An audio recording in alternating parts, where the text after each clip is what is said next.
Les gens pensent que c'est encore la malédiction qui est en train de les suivre. Parfois, ce n'est pas juste la malédiction, mais c'est juste le manque de vision. Qu'est-ce que Salomon dit? Salomon dit, quand il n'y a pas de révélation, le peuple périt. Et lorsque nous avons étudié le dimanche passé, il est dit que quand il n'y a pas de vision, le peuple périt. Le terme périt veut dire désordre.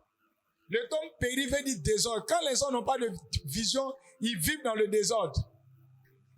Lorsque les gens n'ont pas de vision, ils vivent dans le désordre. Quand vous voyez quelqu'un vivre dans le désordre, ce n'est pas forcément la faute des démons, la faute des esprits, mais parfois ils n'ont pas de vision.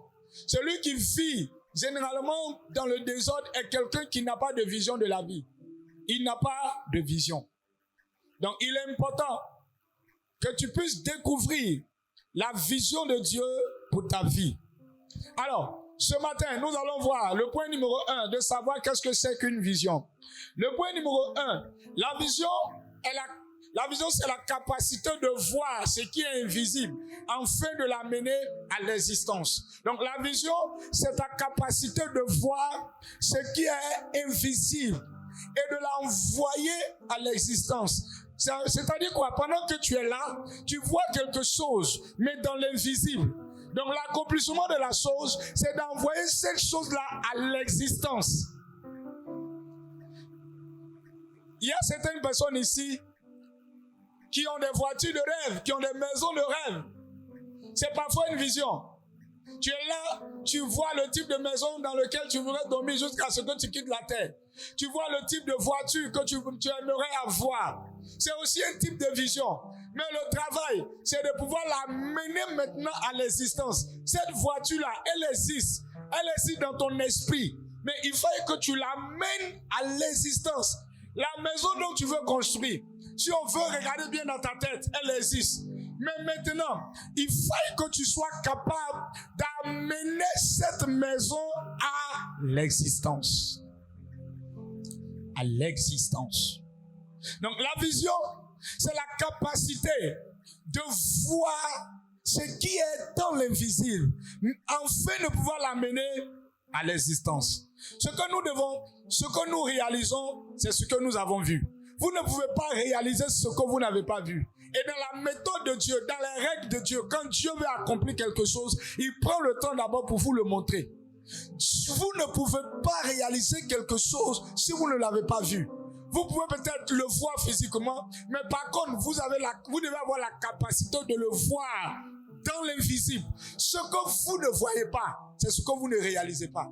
Quand vous avez vu quelque chose et que vous avez pris le temps de le magasiner dans votre esprit, à partir de ce temps, il peut venir sur la plateforme de la réalisation. C'est pourquoi la vision est cet élément-là qui est puissant et qui est fort. Il vous sera difficile de réaliser une chose que vous n'avez pas vue. Il vous sera très compliqué et difficile de réaliser un projet que vous n'avez pas vu. Avant de réaliser un projet, avant de réaliser une activité, avant que les gens puissent le voir, vous, de façon personnelle, vous l'avez vu dans votre vision. C'est ce que vous avez vu que vous réalisez. Vous ne pouvez pas réaliser ce que vous n'avez pas vu. Et c'est la méthode de Dieu. C'est pourquoi quand Dieu veut amener quelqu'un à réaliser quelque chose, il prend d'abord le temps de lui montrer. Dieu a toujours pris le temps de montrer à une personne ce qu'il veut faire avec lui. Dieu ne t'utilisera pas s'il ne t'a pas montré ce qu'il veut faire avec toi. Si tu n'as pas encore compris ce que Dieu veut faire avec toi, c'est qu'il te sera difficile de le réaliser. Donc pendant que je suis en train de parler, commence d'abord à checker un peu quel est le type de vision que tu as. À quoi est-ce que Dieu t'appelle? Qu'est-ce que Dieu voudrait que tu réalises? Qu'est-ce que Dieu voudrait que tu accomplisses? Parce que si tu ne l'as pas vu, tu ne pourras pas le réaliser. Et cela va nous permettre rapidement d'aller dans le livre de Genèse. Genèse chapitre 12, le verset 1 à 2. Genèse chapitre 12, le verset 1 à 2. Il est important de savoir que quand Dieu veut vous utiliser, il vous fait sortir quelque part. Et il vous montre ce qu'il a à vous montrer. Ce qu'il veut faire avec vous. Alors, lisons la parole de Dieu. Genèse chapitre 12, le verset 1 à 2. L'Éternel dit à Abraham, va-t'en de ton pays, de ta patrie, de la maison de ton père, dans le pays que je te montrerai. Ce qui m'intéresse, il dit, je ferai de toi une grande nation. Dieu prend quelqu'un quelque part dans une famille, il l'amène quelque part et il lui dit, je veux faire de toi une grande nation. Il dit, je ferai de toi une grande nation. Donc il prend quelqu'un qui est nulle part, il prend quelqu'un qui est lui-même a du mal à s'en sortir, il prend quelqu'un qui a lui-même a du mal à manger et puis il dit, je veux faire de toi une grande nation. Donc la première des choses que nous devons déjà ici noter, à partir de ce moment, Abraham doit se voir en tant qu'une personne qui doit devenir une nation. Donc, la vision de Dieu d'Abraham, à partir du premier principe, on sent que Dieu veut faire de lui une nation. Abraham n'a jamais compris le principe de savoir et de savoir que Dieu veut faire de lui une nation. Abraham n'a jamais compris comment est-ce qu'il peut grandir, devenir une nation. Mais Dieu avait un projet. Dieu avait un but pour la vie de certaines personnes. Et quand il regarda, il voit que c'est Abraham qui peut le faire. Il appelle Abraham de côté. Il dit, je veux faire de toi une nation. Généralement, quand tu as un projet, ça peut être dans une famille, ça peut être dans une génération, ça peut être dans un pays. Généralement, ce que Dieu fait toujours, c'est un homme il utilise pour pouvoir accomplir ce projet. Et la capacité de la personne pour réaliser ce projet, c'est de pouvoir se disposer. Quand Dieu veut apporter quelque chose, que ce soit dans une famille qui n'a jamais été, toujours c'est quelqu'un il veut apporter. Et quand il veut apporter cette chose, il va forcément donner la vision à cette personne. La vision est parfois comme un fardeau dans le cœur. La vision est parfois comme un poids qui pèse sur le cœur. Et quand tu regardes, c'est ce que tu veux véritablement réaliser. Quand tu regardes, tu te dis, jusqu'à la fin de tes jours, tu voudrais que c'est ce qui soit. Donc Dieu dit à Abraham, il dit, je ferai de toi une grande nation. À partir de cet instant, Abraham devait déjà commencer à se voir comme une personne qui est appelée à devenir comme une grande nation. Lorsque Dieu veut élever une personne, ce qu'il lui donne, c'est une vision. Dieu ne te donne pas l'argent, Dieu ne te donne pas du travail. Ce que Dieu donne à une personne, c'est une vision. Parce que si vous avez l'argent et que vous n'avez pas de vision, cet argent ne va rien réaliser. Les gens qui ont eu les moyens et qui n'ont pas pu réaliser quoi que ce soit avec les moyens qu'ils ont eu, c'est parce qu'au préalable, ils n'avaient pas de vision. Les gens qui ont travaillé et qui n'ont pas pu réaliser quelque chose, à la base, ils n'avaient pas de vision. À chaque fois que vous avez une vision, quand les moyens rentrent dans votre main, vous utilisez les moyens pour réaliser la vision que vous avez. Et quand Dieu vous appelle quelque part, quand Dieu veut vous élever, c'est pas de l'argent qu'il vous donne. Quand Dieu veut vous donner un nom, quand Dieu veut vous faire une personne de spéciale dans votre génération, dans votre famille, c'est une vision qu'il vous donne. Et cette vision-là peut contribuer à l'avancement de toute la famille. Cette vision-là peut contribuer à l'évolution de toute la famille. Mais parfois, il le donne simplement qu'à une seule personne. Ce qui fait l'homme, c'est la vision qu'il a. Et je l'ai dit la dernière fois, personne ne va te suivre à cause de ce que tu es. Quand les gens te suivent à cause de la vision que tu as, la vision est synonyme de pensée. La vision est une pensée que les gens suivent. Les gens ne suivent pas un homme, mais les gens suivent une vision. Ce que les gens suivent, c'est une vision. Une famille qui n'est pas équilibrée a juste un père qui n'a pas eu de vision pour la famille, qui ne sait pas là où il doit la conduire. Parce que la vision te donne un chemin à prendre. La vision te donne un chemin que vous devez prendre. Et comme je le dis, dans la suite des temps, on va comprendre qu'on ne se retrouve pas dans un endroit par hasard. À chaque fois que vous vous êtes retrouvé quelque part, c'est que quelque part, vous avez pris un chemin qui vous a amené là. Et le chemin qui vous amène à être quelque part, c'est que la vision. Et je vais t'interpeller cette saison, qu'il est important pour toi de découvrir la vision de ta destinée. Il est vrai que je viens à l'église, il est vrai que Dieu m'appelle. Mais qu'est-ce que Dieu veut réaliser avec moi? Qu'est-ce que Dieu veut faire avec moi? C'est ça la vision au fait. C'est ça la vision. La vision est quelque chose qui est dans l'invisible, que vous devez amener forcément à la réalisation. Et je veux prier cette saison, que Dieu t'aide afin de pouvoir relever ces défis. Donne-moi l'amen bien. Le deuxième point de la vision, c'est que la vision est une image d'un futur souhaité que vous avez dans le cœur, qui vous donne la passion. La vision est une image dans la pensée d'un futur souhaité. Quand tu es là, Tu as un futur souhaité. Mais pendant que tu es là, tu as les images de ce futur-là dans la tête. Tu as les images de ce futur-là dans la tête. Et quand tu regardes cela, cela te motive. Tu as la passion. Tu as la force. Chacun de nous ici a une image d'un lendemain. Si tu n'as pas ça, c'est que tu ne deviendras rien. Si tu n'as pas l'image de lendemain, tu ne deviendras rien. Donc la vision, c'est une image d'un futur souhaité que vous avez dans le cœur et qui vous donne la passion. Donc pendant que tu es là, tu as une image dans le cœur de la personne que tu aimeras devenir, de ce que tu aimeras accomplir. Et pendant que tu es, cela te donne de la passion. Cela te donne de la force. La vision est toujours accompagnée de passion. Ce que vous faites sans passion n'est pas forcément une vision. Quand vous êtes en train de faire quelque chose qui n'est pas accompagné de passion, faites beaucoup attention. La passion veut dire simplement l'amour qui accompagne la chose. Le désir qui accompagne la chose. Et à chaque fois que vous êtes dans quelque chose où il manque la passion, faites très attention. Donne-moi l'amen bien. Parfois, c'est quelque chose que vous avez envie de réaliser qui est dans votre cœur. Vous savez, vous êtes là, vous avez quelque chose dans le cœur que vous avez envie de réaliser. Vous avez quelque chose dans le cœur que vous avez envie véritablement de mettre sur pied. C'est synonyme de vision. Écoutez-moi, si vous n'avez pas de vision, vous ne devenez rien. Si vous n'avez rien retenu de toute la prédication que je vais prêcher peut-être sur 3 dimanches ou 4 dimanches, si vous n'avez rien retenu, retenez simplement que si vous n'avez pas de vision, vous ne devenez rien. Ce qui fait un homme, c'est sa vision. Ce qui fait un homme, c'est sa vision. Et la vision, c'est comme des photos, c'est comme des images que vous avez dans l'esprit. Ce n'est pas encore arrivé, mais vous avez ça dans la tête, vous avez ça dans l'esprit. Et généralement, c'est en fonction de ça que vous travaillez. Généralement, c'est en fonction de ça que vous bougez. Personne n'est né sans vision. Personne n'est né sans vision.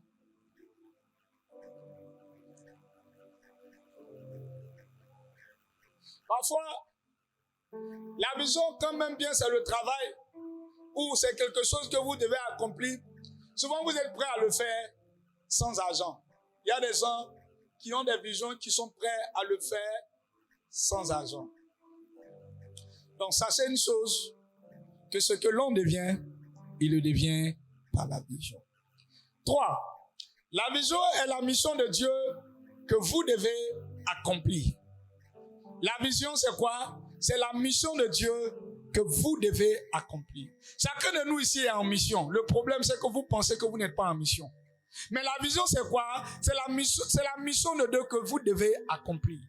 Écoutez, c'est souvent mal de savoir qu'il y a des gens qui sont devenus chrétiens, mais qui n'ont jamais eu le fardeau de leur maison, qui n'ont jamais eu le fardeau de leur famille. Tout ce à quoi ils pensent, c'est à eux ils pensent. Mais quand Dieu vous appelle, il vous donne une mission. Et cette mission, ça peut s'étendre sur beaucoup de choses. Cette mission, c'est que peut-être que par vous, d'autres pourront se retrouver.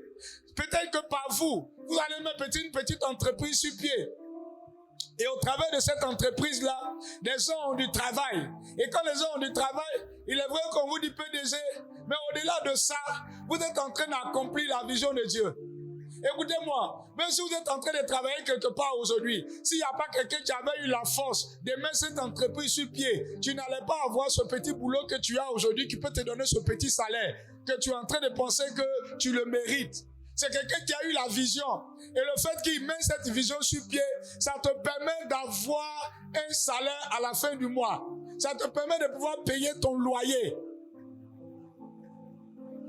Donc, qu'est-ce que tu vois? Cette personne est une personne qui est également bénie parce qu'elle est en train de réaliser un souhait de Dieu. À cause de lui, plusieurs familles ont de quoi manger. Quand ta vision peut aider plusieurs personnes, tu es en train de rentrer dans le cadre de la mission de Dieu. Quand ta vision peut donner un toit à plusieurs personnes, tu es en train de rentrer dans le cadre de la vision de Dieu. Écoutez-moi, même si vous vendez sur une table et que vous avez pu embaucher 2 ou 3 personnes que vous pouvez payer fidèlement, grâce à vous, ces personnes-là auront de quoi manger et auront un toit pour dormir. Et parfois, c'est la mission de Dieu que vous êtes en train d'accomplir. Donc la vision de Dieu, la vision plutôt, c'est la mission de Dieu que vous devez accomplir. Et chacun de nous a reçu une mission qu'il doit accomplir. Allons-y en Galates.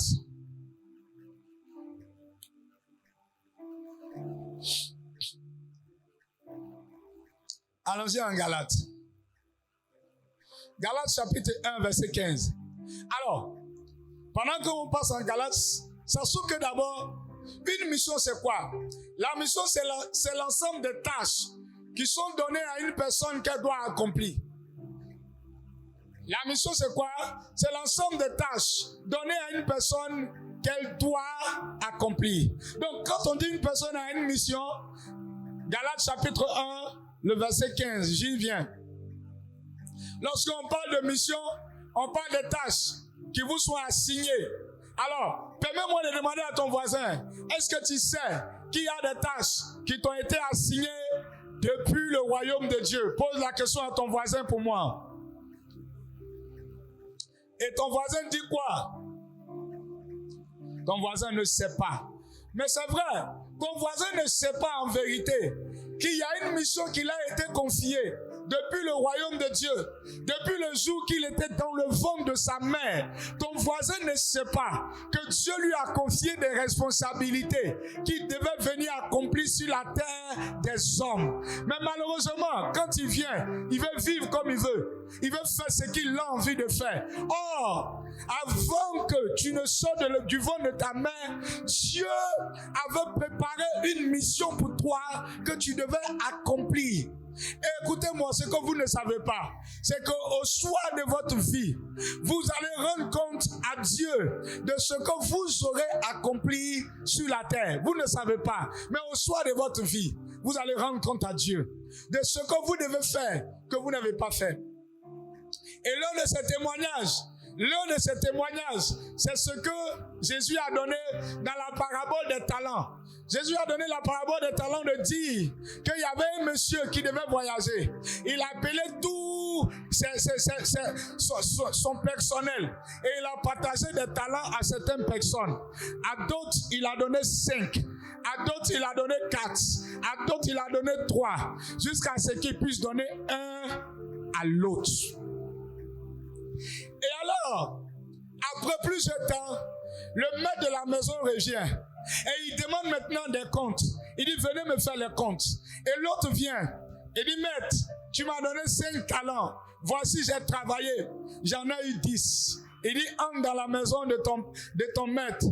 Fidèle serviteur. L'autre qui avait reçu 3. Il est venu, il dit, maître, vous m'avez donné 3 talents. J'ai travaillé et j'en ai eu 6. Il dit, bon et fidèle serviteur, rentre dans le repos de ton maître. C'est lui qui avait eu 2 talents. La Bible dit qu'il est venu. Il dit, j'ai travaillé, j'ai eu 4 talents. Il dit, bon et fidèle serviteur, rentre dans le repos de ton maître. Et la Bible dit, celui qui avait reçu un talent, il arrive. Il dit, je sais que tu étais un méchant maître et que tu récoltes là où tu n'as pas semé. J'ai pris ton talent, je suis allé creuser le trou et je l'ai gardé là-bas. Alors le maître lui dit, tu savais que j'étais méchant. Pourquoi est-ce que tu n'as pas pris mon talent et le donné au banquier quand j'allais venir? J'allais retirer mon argent avec de l'intérêt. Et la Bible dit, on donnera à celui qui a et il sera dans l'abondance, mais à celui qui n'a pas, on notera même le peu qu'il a. Ce qui nous dit dans cette parabole qu'il n'y a pas quelqu'un qui n'a pas reçu de don, il n'y a pas quelqu'un qui n'a pas reçu de mission qu'il doit, il n'y a pas quelqu'un qui que tu sois, chacun de nous a reçu quelque chose qui peut faire pour faire avancer sa vie et la mission de Dieu. Peu importe qui tu es, c'est quand même bizarre que tu ne cesses pas à accomplir ta mission. Même si tu ne sais pas parler français, il y a quelque chose que tu peux faire pour accomplir la mission. Parfois, les hommes veulent se mettre sur un terrain où Dieu ne les a pas envoyés. Si tu ne sais pas parler français, peut-être quelque part, il y a des gens qui évangélisent en doula. Il y a des gens qui pressent en baoulé. Il y a des gens qui peuvent faire ce qu'ils peuvent faire. Le chacun accomplit sa mission selon le talent qui lui a été donné. Et chacun va rendre compte à Dieu selon le talent qui lui a été donné. Si on t'a pas donné beaucoup, on ne pourra pas te demander beaucoup. Donc l'une des choses que tu dois savoir, c'est qu'au soir de ta vie, Dieu va te demander des comptes de ce que tu auras fait avec la grâce qui a été déposée sur ta vie, de ce que tu auras fait avec le don qui t'a été donné. Donc tu dois comprendre que tu as une mission à accomplir et que tu ne dois pas rester ainsi et tu dois forcément coûte et coûte l'accomplir. C'est une erreur de vivre sans vision. C'est une erreur de vivre sans vision. C'est une erreur. C'est pourquoi quand Dieu veut élever un homme, il l'amène de côté. Et ce qu'il lui donne, c'est la vision. Ce qui fait un homme, ce n'est pas sa manière de savoir parler. Ce qui fait une femme, ce n'est pas sa manière de savoir parler. Mais c'est la vision qu'elle a. C'est la vision qu'elle a. Donne-moi l'amène bien. Mon micro est bizarre, je ne sais pas. Mais bon, Dieu est avec nous. Amen.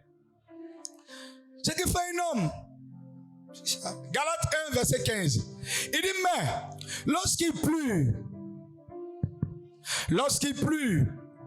à celui qui m'a mis à part dès le sein de ma mère et qui m'a appelé par sa grâce. L'apôtre Paul dit, lorsqu'il plut à celui qui m'a mis à part dans le sein de ma mère. Donc c'est depuis le ventre de ta maman que tu avais été sélectionné. C'est depuis quand tu étais dans le sein. Et comme j'aime ce passage de Jérémie, il dit, je te connaissais pendant que tu étais encore dans le ventre, pendant que tu n'étais pas encore formé dans le ventre de ta mère. Je t'avais consacré prophète. Donc ce n'est pas quand tu viens sur la terre que tu as une mission, mais avant même que tu naisses, Dieu déjà t'a confié une mission et tu dois travailler pour découvrir cette mission. Quand tu découvres ta vision, tu découvres ton but. Le but, c'est de savoir pourquoi est-ce que j'existe. Et beaucoup de personnes ne savent pas pourquoi elles sont sur la terre.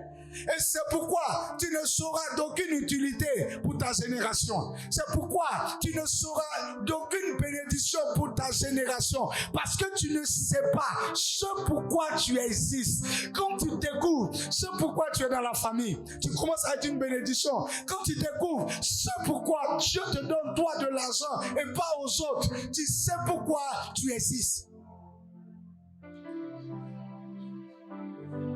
Quand tu découvres pourquoi est-ce que toi, Dieu te donne un salaire chaque fin du mois et il ne donne pas X, tu commences à comprendre le pourquoi. Pas parce que tu es le plus bon, pas parce que tu es le plus fort, mais quelque part, il y a juste une vision, il y a juste quelque chose que Dieu voudrait que tu puisses accomplir. C'est pourquoi il puisse te remettre une vision.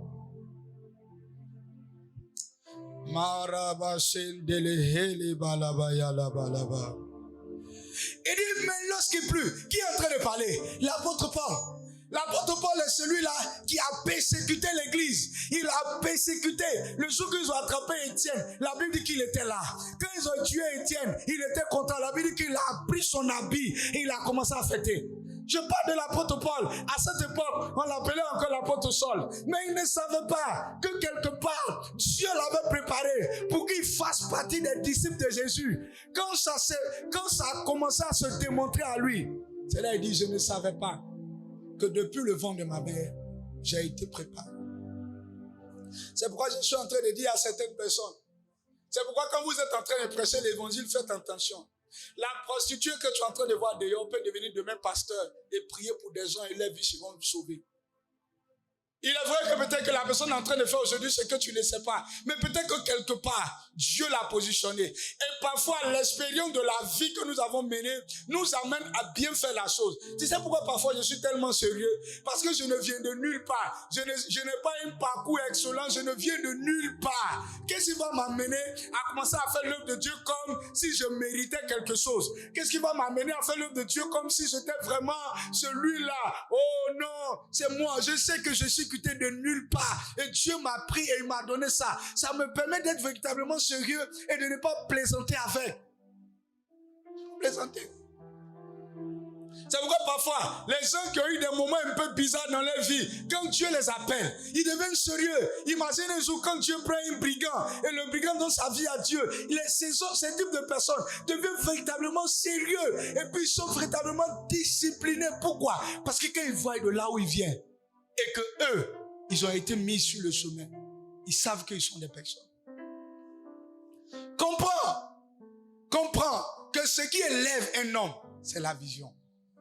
Depuis que l'année a commencé, qu'est-ce que tu t'es dit que tu devais déjà réaliser? Il ne faut pas vivre pour vivre, mais vivre pour accomplir une vision. Vivre pour accomplir une vision. Tout ce qui existe par la vision. Alléluia. C'est pourquoi bientôt on sera aux élections bientôt dans le mois d'octobre. C'est un sujet sur lequel on ne parle pas beaucoup.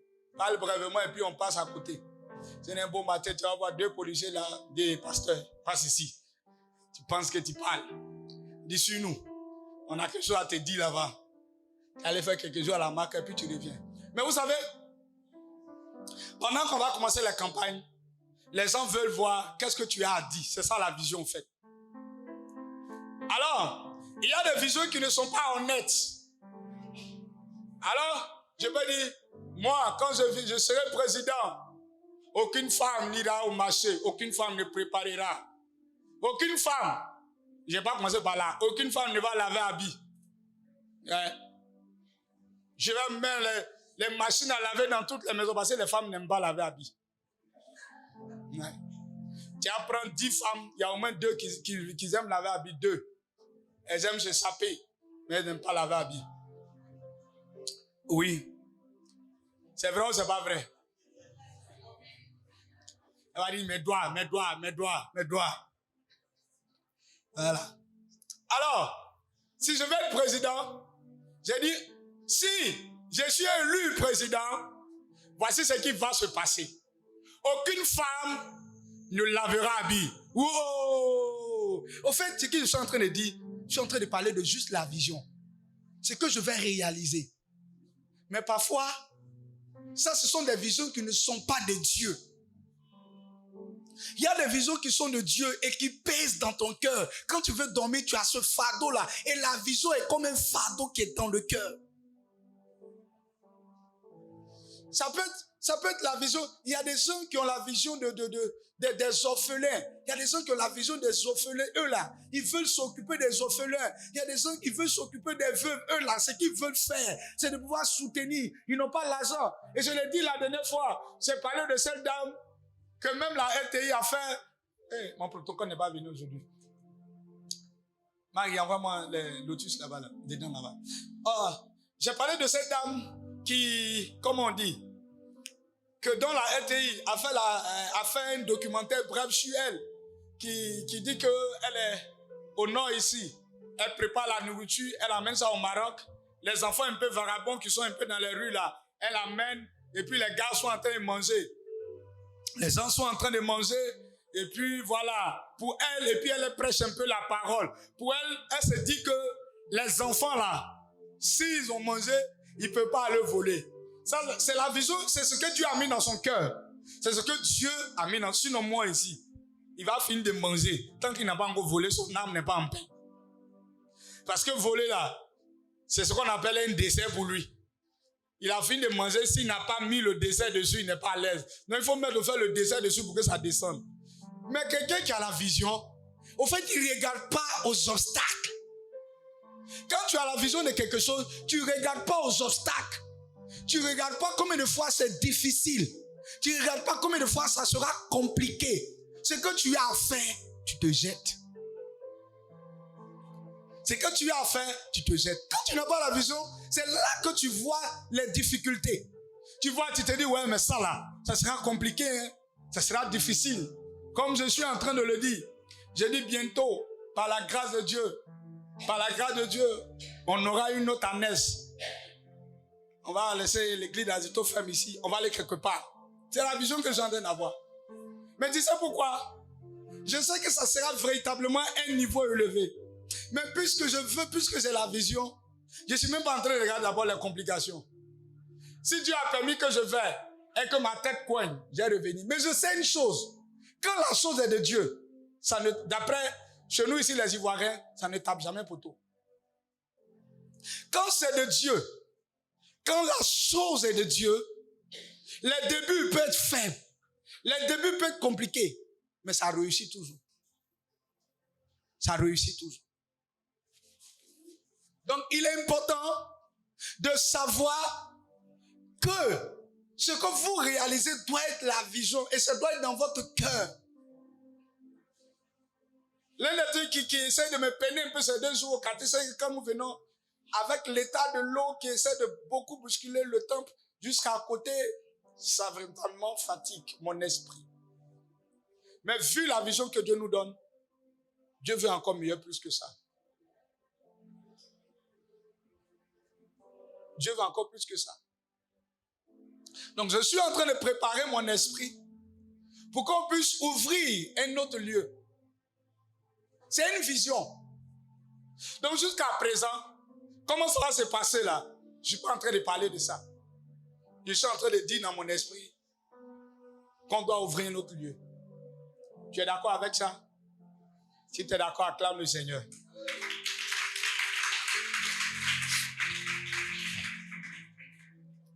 Tu sais pourquoi? Même si tu n'es pas d'accord, mais mon esprit me dit que si on veut attraper certains types de poissons, on doit aller dans l'eau où se trouvent les poissons. Si tu veux poisson de mer, il faut aller à la mer. Tu veux poisson de lagune, il faut aller à la lagune. Donc, comprends que ce que tu deviens, tu le deviens par la vision. Et fais l'effort de le découvrir. Si tu peux prier pour dire, Seigneur, que veux-tu que je fasse? Pourquoi est-ce que tu m'as appelé? C'est dit, ma fille, c'est pourquoi souvent les gens ne comprennent pas. Il y a des gens, souvent quand tu pries pour eux comme ça, tu vois que ceux-là, ils ont la grâce véritablement pour faire le commerce. Et parfois, ce n'est pas tous les commerces. Il y a des gens comme ça. Dieu voudrait que simplement ce qu'ils vendent là, ce soit seulement le pain. Mais lui, il est en train de vendre piment quelque part là-bas. Et puis sa vie est en train de le brûler. Parce que ce piment là, ça brûle. Oh, Dieu voudrait que tu vendes simplement le pain. Dieu voudrait que tu... Et parfois, il y a des gens, ils ont la grâce. Pendant qu'ils dorment, il peut se faire un rêve régulièrement où il est en train de se voir en train de faire la chose. Mais il ne considère pas. Il n'est pas sérieux dessus.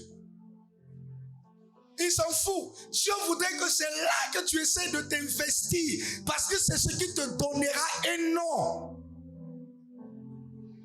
J'ai dit la dernière fois, ce n'est pas le travail qui donne un nom. C'est la vision qui donne un nom. Parce que la vision va vous permettre d'avoir des réalisations. Et c'est vos réalisations qui vous donneront un nom. La dame dont je suis en train de parler là, je la connais d'où? Si elle n'avait pas fait ce qu'elle a fait là, aujourd'hui là, je ne suis pas en train de parler d'elle. Il y a une jeune dame il y a une jeune fille qui est tiktokeuse. Je ne sais pas pourquoi toi tu es assis là. C'est pourquoi je veux vraiment, sérieux, hein? Les jours qui me peut-être jusqu'à ce que l'année finisse, on va trouver un coin là-bas où on va ouvrir véritablement un autre lieu. Si tu veux payer transport, tu viens. Si tu veux, on va faire ton culte ici. Et puis nous, ce que je suis en train de dire, je te parle de tout mon cœur. Je ne sais pas à quel moment Dieu va disposer les moyens, mais je vais le faire. Tu sais pourquoi? Tu vis pour vivre. Il y a une jeune fille tiktokeuse là, qui parfois je la suis un peu. Ce qu'elle fait, c'est qu'elle part à Djamé ou je sais pas où, elle voit quelqu'un en train de vendre de l'eau, elle s'habille bien. C'est que l'apparence est vraiment tue. Elle s'habille bien, elle prend l'eau. Donc tout le monde a envie de boire l'eau. Elle est belle l'eau. Donc elle prend l'eau, elle charge. Elle trouve quelqu'un, elle fait ceci. Et on fait tout ce qu'elle fait pour que quand elle prend quelque chose, puis pendant ce temps, on la filme, les gens viennent acheter, et puis quand ça finit, elle remet l'argent à la personne. Pour elle, au fait, elle est contente, et puis elle met sur son poste, elle met au fur et à mesure, elle met. Tout dernièrement, la semaine passée, elle est tombée sur un vieux, et le vieux a dit, lui, n'a jamais eu 10 000 francs pour lui-même.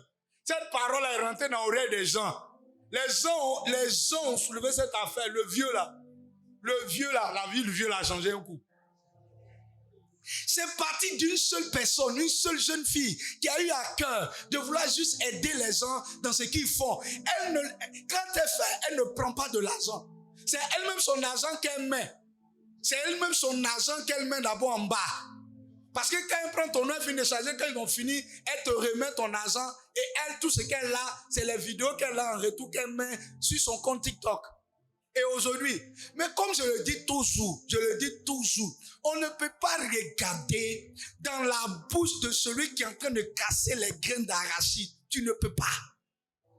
Forcément, si tu ouvres dans sa bouche, il aura des graines d'arachide. Qu'est-ce que je veux dire? Il est vrai qu'on est en train de dire que le vieux là, sa vie a changé, mais forcé. Ça ne peut pas rester simple. Non. C'est pourquoi les gens disent quand on t'envoie, il faut savoir t'envoyer. Quand on t'envoie, si elle ne peut pas sortir comme ça, mais juste une vision, juste quelque chose qu'elle fait avec de la... Et comme je l'ai dit, la vision là, c'est quelque chose que tu fais avec passion. Mais toi, tout ce que tu fais là, il n'y a pas la passion derrière. Parfois, on doit te forcer. On doit t'obliger à faire. C'est pourquoi je dis aux gens qui veulent faire école de cuisine et qui n'aiment pas faire la cuisine, à arrêter. Parce que toi, tu veux faire école de cuisine, quand tu regardes les enfants, masterclass, chef, et puis ouais, il a fait le gâteau. Mais dès qu'on dit, il faut t'approcher du feu, tu sais ton visage, mais tu veux faire la cuisine, tu n'aimes pas la cuisine, mais tu veux faire la cuisine. Quand tu viens de faire l'école là, tu t'en prépares quoi? Tu prépares quoi? À chaque fois qu'il y a une vision, ça doit être accompagné de passion. Ça doit être accompagné de passion. Comment quelqu'un peut se lever, aller charger une jeune belle dame, charger l'eau pour dire, venez, puis faire comme ça, elle rit. Et puis les gens, tu as pensé qu'elle est fou, tu as pensé qu'elle est folle, mais elle est en train de juste réaliser une vision. Juste une vision. Je suis en train de parler d'elle, pourquoi? À cause de ce qu'elle vient de réaliser. Alors, jusqu'à présent, dis-moi ce que tu es en train de faire pour qu'un jour, on parle de toi. Dis-moi, qu'est-ce que tu es en train de faire pour qu'un jour, on parle de toi? Parce que ce qui fera qu'on parlera de toi, c'est la vision que Dieu a mis dans ton cœur. Même moi, le pasteur Kwame, je ne parlerai jamais un jour de toi. Parce que tu viens à l'église. Le jour où je parlerai de toi, c'est juste à cause de tes actions que tu poses. Vous savez, ce que vous avez oublié, c'est que vous ne pouvez pas devenir une personne sans personne. C'est la loi que vous n'avez pas encore oubliée, que vous avez oubliée. Tu ne peux pas devenir quelqu'un sans quelqu'un. Mais pour y parvenir, ce qui permet à ce qu'il y ait des personnes dans ta vie, c'est ce qu'on appelle la vision. Il y a une loi qu'on appelle la loi de l'attraction. Il y a une loi qu'on appelle la loi de l'attraction. La loi de l'attraction est une croyance selon laquelle nos pensées attirent ce que nous voulons. Ou attirent ce que nous sommes. C'est-à-dire, si tu es quelqu'un qui est bizarre, les gens qui vont venir dans ta vie là seront les gens bizarres. C'est une loi. La loi a dit que, selon la croyance, c'est qu'on attire les gens qui sont comme nous là, venir vers nous. Si tu es bizarre, c'est pourquoi souvent tu as tendance à blâmer les autres. Ne les blâme pas.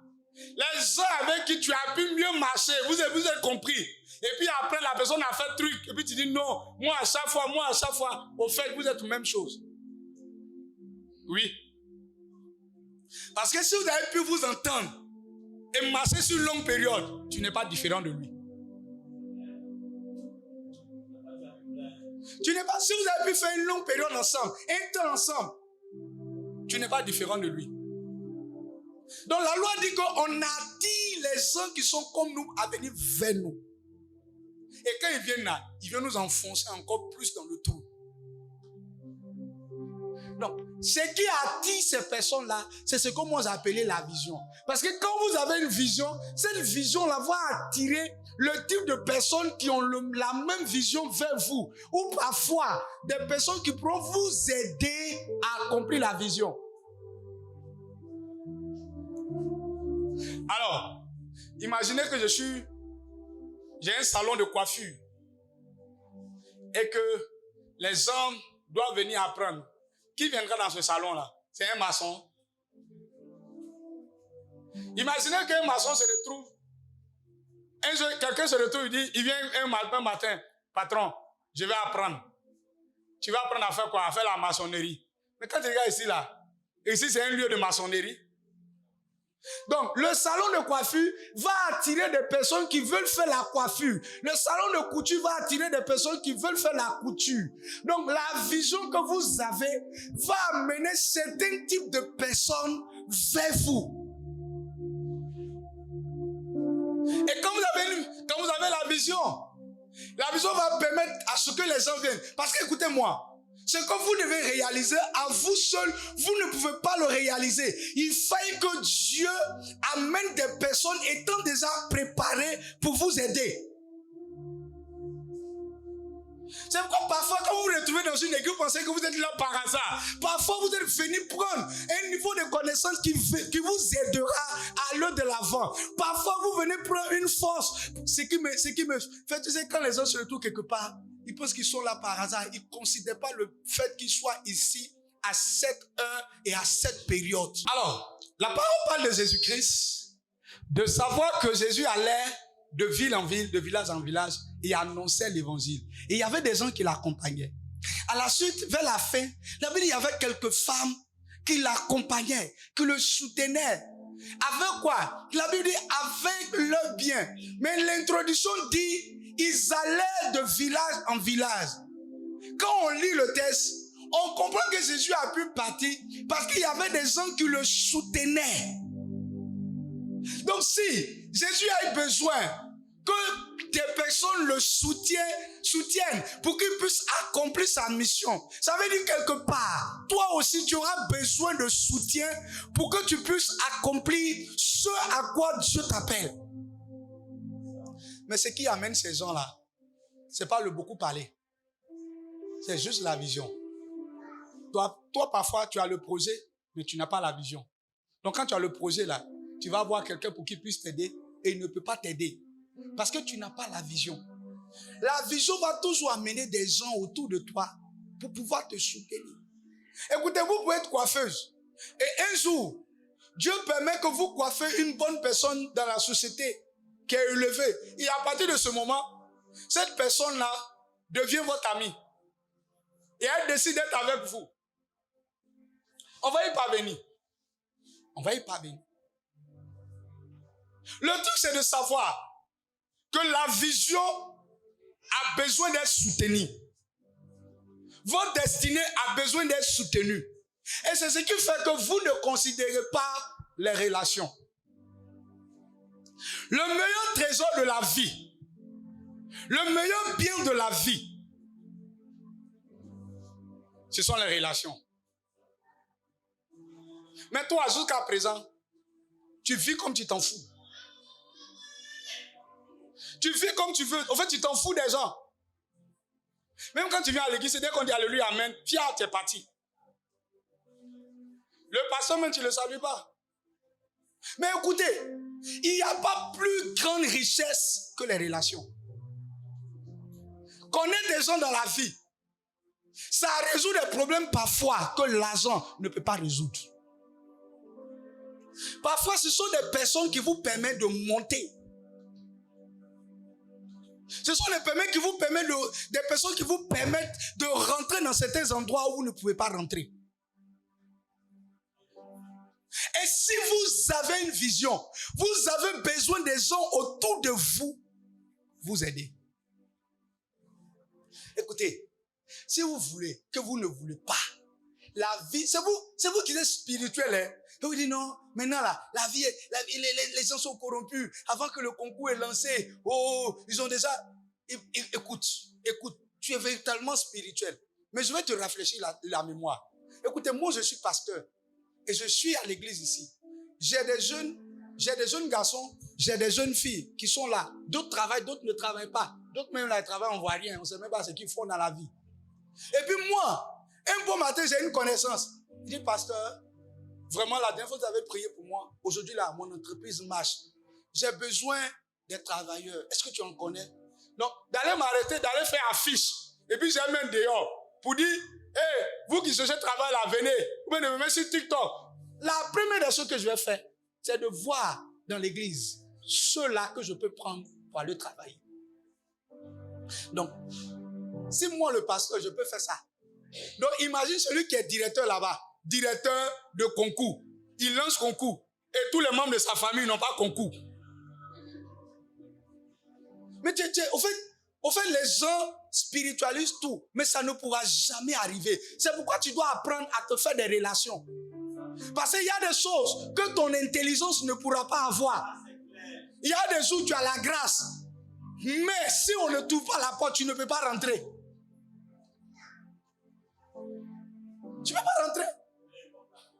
Les gens, mais en fait, les gens sont, surtout les chrétiens, ils sont véritablement spirituels. En fait, ils spiritualisent tout. Mais tu vas rester dedans. Hey. Ouais, c'est que s'il n'y a plus deux bons petits ici, on dit, bon, on te paye. Quand je regarde d'abord le salaire, je regarde la dîme. Puis je regarde l'offrande. Tu allais prendre quelqu'un quelque part là-bas. Dès qu'il va finir, oh pasteur, merci, hein. Oh vraiment, vous avez été un sauveur pour moi. Tu n'as pas besoin de sauveur. Après, on a besoin du résultat. Parce qu'on a une vision qu'on doit soutenir. Donc la vision met des personnes autour de vous. Et l'une de ces personnes, il y a plusieurs catégories de personnes que Dieu pourra mettre autour de vous. Plusieurs catégories de personnes que Dieu pourra mettre autour de vous. Voyons la première catégorie de personnes. La première catégorie de personnes, on les appelle les connecteurs de destinée. On les appelle les connecteurs de destinée. Écoutez, ces gens de personnes-là sont dans votre vie, mais parfois vous les ignorez. Les connecteurs de destinée, là, ce sont des gens eux-mêmes, là, ils ne peuvent pas vous aider. Eux, là, ils ne peuvent pas vous aider. Ils ne peuvent même pas bouger un doigt. Mais les connecteurs de destinée, c'est que vous ne savez pas. C'est que quelque part, lui, il connaît quelqu'un qui peut toi t'aider. Lui, il connaît quelqu'un qui peut toi t'aider. Quand vous regardez par exemple dans le livre de 2 Rois, 2 Rois 5 verset 4, arrivé à la maison, vous allez lire, vous pouvez lire. Mais on peut lire ici rapidement. 2 Rois 5 verset 4, à partir du verset 2 à 4 plutôt. Or, les Syriens étaient sortis en troupe et ils avaient amené captif une petite fille, on dit d'abord mais une petite fille, du pays d'Israël, qui était au service de la femme de Naaman. Et elle dit à sa maîtresse, oh, si mon Seigneur était auprès du prophète qui est à Samarie, le prophète le guérirait de sa lèpre. Naaman alla dire à son maître, la jeune fille du pays d'Israël a parlé de telle et de telle manière. Écoutez un peu l'histoire. Vous savez, à l'époque, les gens faisaient les guerres de partout. Donc, quand ils vont en guerre, ils peuvent ramener des gens captifs. Donc, quand ils viennent, ils peuvent les utiliser comme des esclaves, comme ils veulent. Donc, la petite fille, elle était servante dans la maison de Naaman. Vous connaissez bien l'histoire de Naaman, de savoir que Naaman a été guéri par la lèpre, par le prophète Élisée. Quand vous lisez l'histoire, on dit qu'il s'est plongé dans l'eau 1 fois, 2 fois, et puis après la lèpre est partie. Mais comment est-ce que c'est parti? C'est que les Syriens étaient partis en guerre en Israël et ils ont envoyé la petite fille. On dit la Bible dit que la petite fille. Et la petite fille est comme servante dans la maison du grand général. Il est général, il a tout l'argent, mais il a la lèpre.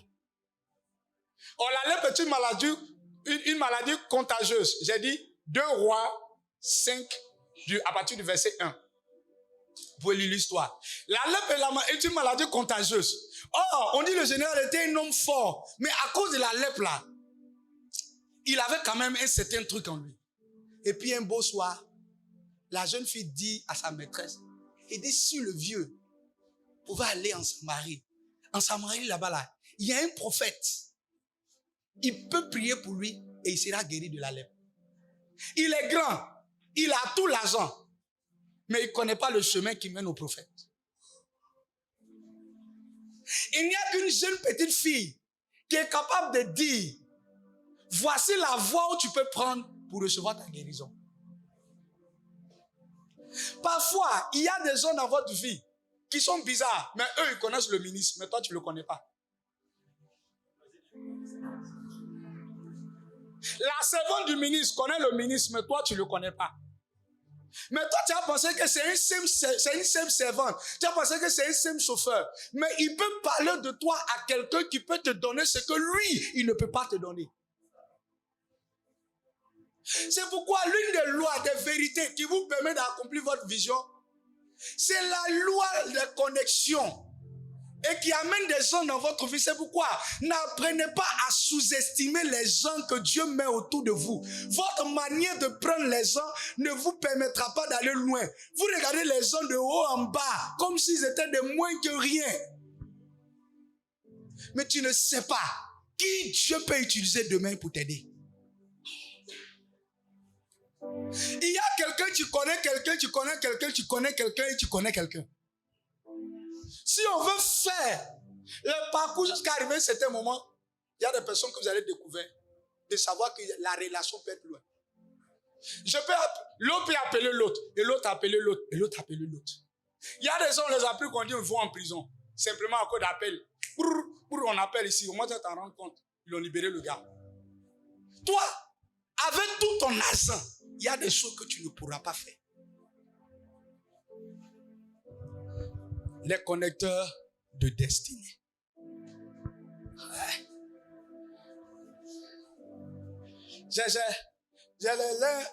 Mon ami que j'ai fait venir ici la dernière fois, l'une des bénédictions qu'il a été dans ma vie, et jusqu'à présent, c'est quelqu'un, il ne me donne pas l'argent. Mais vous savez, les vendredis, parfois, comme ça, j'interviens aux assemblées de Dieu. La première fois que je suis parti là-bas, c'est lui qui devait partir et il ne pouvait pas. Il a dit, que je vais faire venir mon ami, il est très bien. Et depuis le jour que je suis parti, je pense que ça peut faire 3 ans maintenant. Ça peut faire peut-être 3 ans maintenant. Que je continue d'aller là-bas. Ce mois de juin, là, ça fait 3 à 4 vendredis que je prêche là-bas sur Jésus-Seulement. Aux assemblées de Dieu. Et c'est de là-bas que Dieu me met en contact avec des personnes d'autres. C'est de là-bas que Dieu m'a mis en contact avec quelqu'un, puis j'ai eu cette tablette. Quand on évalue le prix de cette tablette, elle est véritablement chère.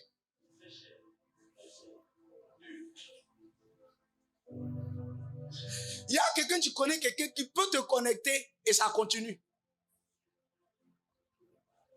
Et ça continue. Mais parfois, tu ne sais pas d'où ça vient. C'est pourquoi, pour accomplir la vision de votre vie, la vision doit vous amener des personnes qui doivent vous aider. Le problème, c'est que parfois, ces personnes-là, nous les méprisons. On ne les apporte pas de l'intérêt. On ne s'intéresse pas à eux. Mais vous en avez besoin. Donne-moi la main bien. C'est important. C'est pourquoi la servante, et qui que ce soit qui est chez toi, peut connaître quelqu'un qui peut t'aider d'un problème dont tu souffres, que personne ne sait.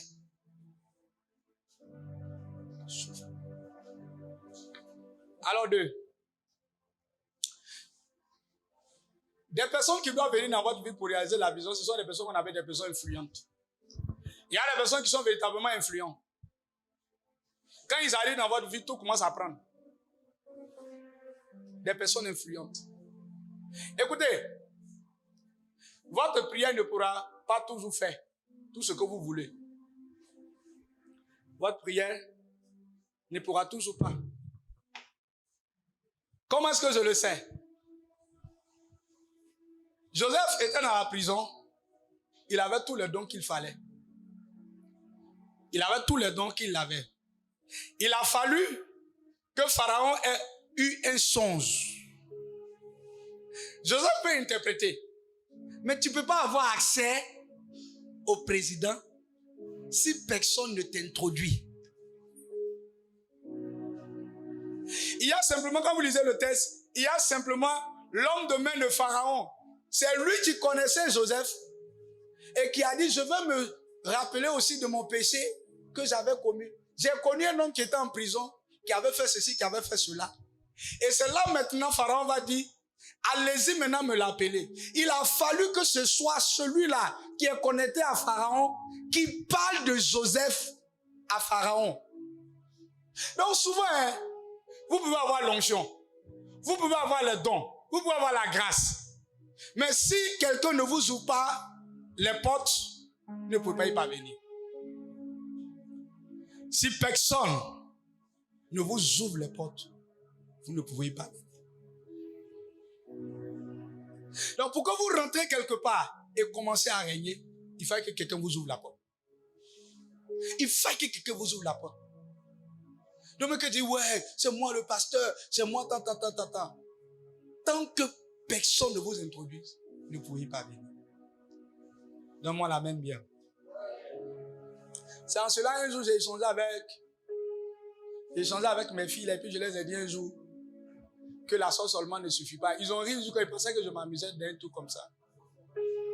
J'ai dit ça un jour comme ça. Après qu'on ait fini de manger, j'ai trouvé que la sauce était vraiment douce. J'ai dit, ouais, c'est bon maintenant pour un mariage. Et puis après, j'ai rectifié. Puis j'ai dit, non, savoir préparer seulement ne te donne pas un foyer. Tu peux avoir le don.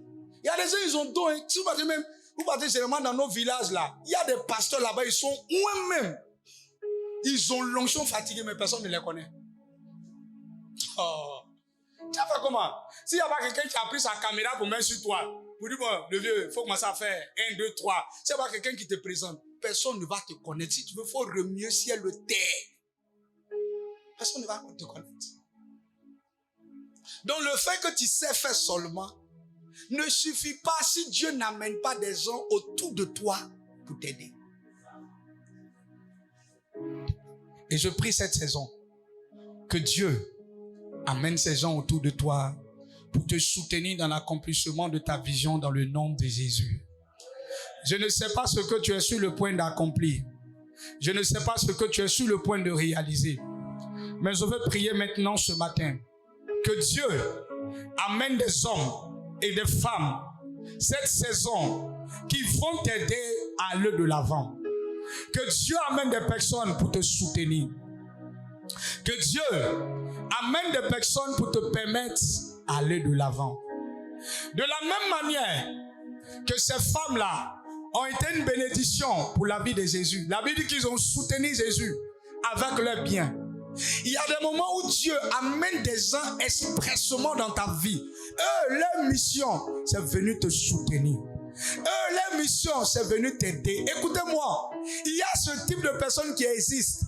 Il est vrai que les gens sont parfois faux, mais au-delà de tout ça, il y a des gens véritablement que Dieu a donné le cœur d'aider. Dieu a donné le cœur de soutenir. Je prie que ces personnes-là arrivent vers toi cette saison dans le nom de Jésus-Christ.